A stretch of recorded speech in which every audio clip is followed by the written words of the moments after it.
Mga bandang alas 5:30 na po ng umaga, sapagkat kami ay nakapag-jingle na, may laman na rin ang aming mga tiyan at full tank na naman ang makina. Tuloy na naman ang biyahe ng mga tropa.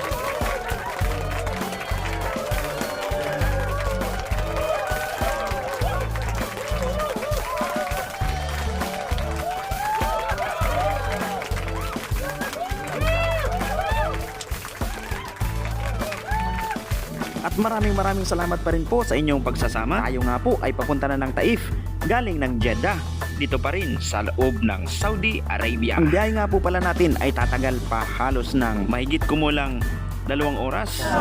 Pero ang driver namin ay talagang malakas, desididong at hindi talaga atras. Huwag lang po talaga kaming masisiraan o abutin ng malas.